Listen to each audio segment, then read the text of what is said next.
So a couple of questions there. You asked about a shooting that we just had in Minneapolis, Minnesota. It was an act of domestic terrorism. What happened, it was our ICE officers were out in an enforcement action. They got stuck in the snow because of the adverse weather that is in Minneapolis. They were attempting to push out their vehicle, and a woman attacked them and those surrounding them and attempted to run them over and ram them with her vehicle. An officer of ours acted quickly and defensively shot to protect himself and the people around him. And my understanding is that she was hit and is deceased. We're continuing to gather more information, but this goes to show the assaults that our ICE officers and our law enforcement are under every single day. These vehicle rammings are domestic acts of terrorism. We're working with the Department of Justice to prosecute them as such. We will continue to protect our ICE officers and in cooperation with other law enforcement agencies as well. You've seen me in the last couple of days deploy over 2,000 more officers to the Minneapolis area. And in the last 2 days, we've arrested hundreds and hundreds of dangerous criminals, not just fraudsters who stole from the American people billions of dollars and put it in their pockets and enriched their friends from overseas and themselves, but also individuals who committed acts of murder and rape and trafficking and drug exploitation and child exploitation. So we're going to continue to do our work. And I want to remind everybody that the act like we saw today of using a vehicle to try to kill an officer and his colleagues and the other people around him is something that every politician, every elected official, everyone in this country should be able to rally around and say that it is wrong. And that sanctuary cities and sanctuary states that protect individuals who do that should no longer be allowed. That those individuals that are in leadership positions in these sanctuary jurisdictions need to work with us to make sure that every single person that's out there enforcing the law can be safe, but also so that all of our citizens can continue to be safe too. Domestic acts of terrorism like this will not stand, and I'm grateful that we have the leadership in Washington, D.C. that recognizes it, and will make sure that it's working to keep every single community safe. Is that a 37-year-old woman is dead and that she was shot by ICE. We've dreaded this moment since the early stages of this ICE presence in Minneapolis. Not only is this a concern that we've had internally, we've been talking about it. They are not here to cause safety in this city. What they are doing is not to provide safety in America.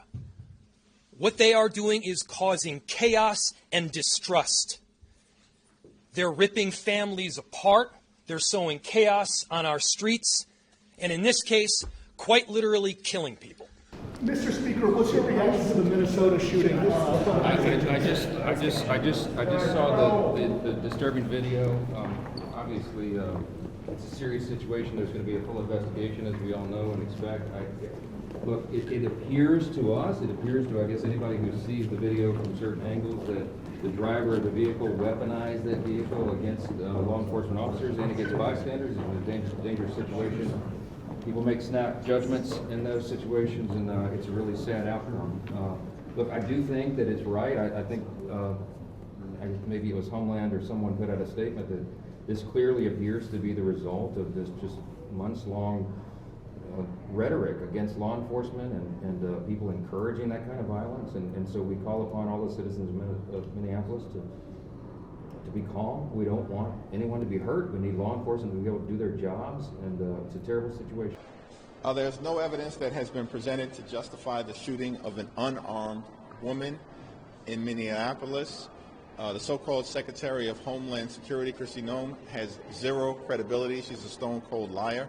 We've got to make sure that the rogue ICE agent who pulled the trigger, resulting in the death of an American citizen, is criminally investigated to the full extent of the law. Does this warrant a congressional investigation if you take back the House next year?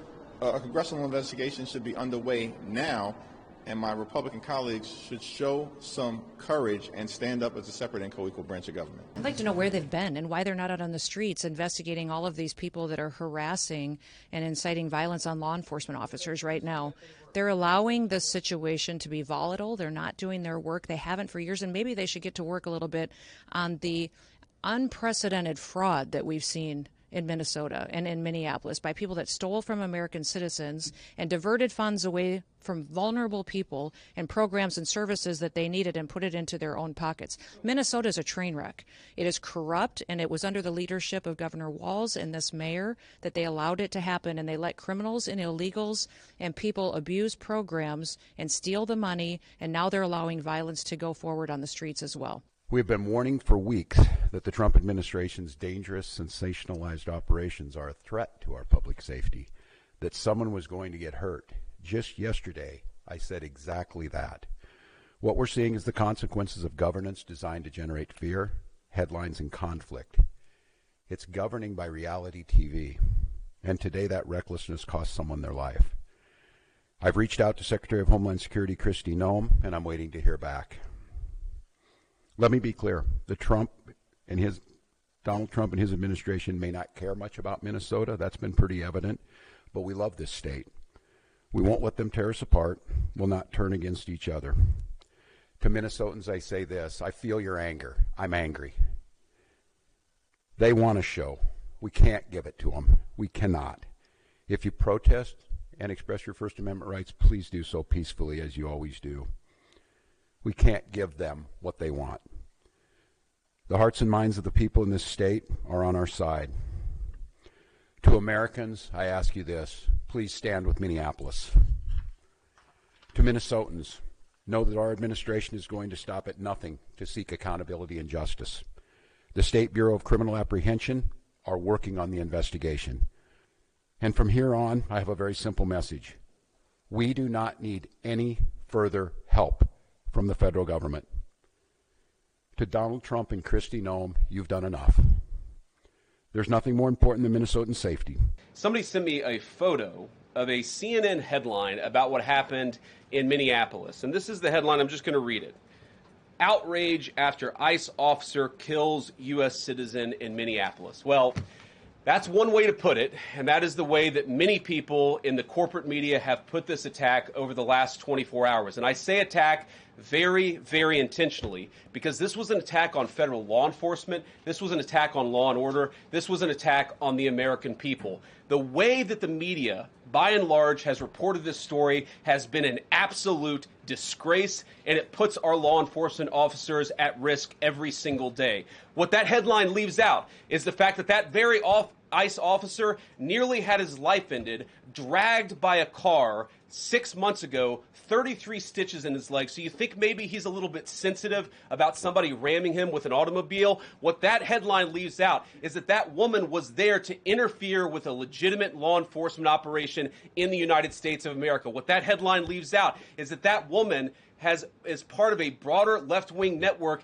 to attack, to dox, to assault, and to make it impossible for our ICE officers to do their job. If the media wants to tell the truth, they ought to tell the truth that a group of left-wing radicals have been working tirelessly, sometimes using domestic terror techniques to try to make it impossible for the President of the United States to do what the American people elected him to do, which is enforce our immigration laws. The President stands with ICE. I stand with ICE. We stand with all of our law enforcement officers. And part of that is recognizing that you people in the media, not everybody in this room, but many people in this room have been lying about this attack. She was trying to ram this guy with her car. He shot back. He defended himself. He's already been seriously wounded in law enforcement operations before, and everybody who's been repeating the lie that this is some innocent woman who was out for a drive in Minneapolis when a law enforcement officer shot at her, you should be ashamed of yourselves. Every single one of you.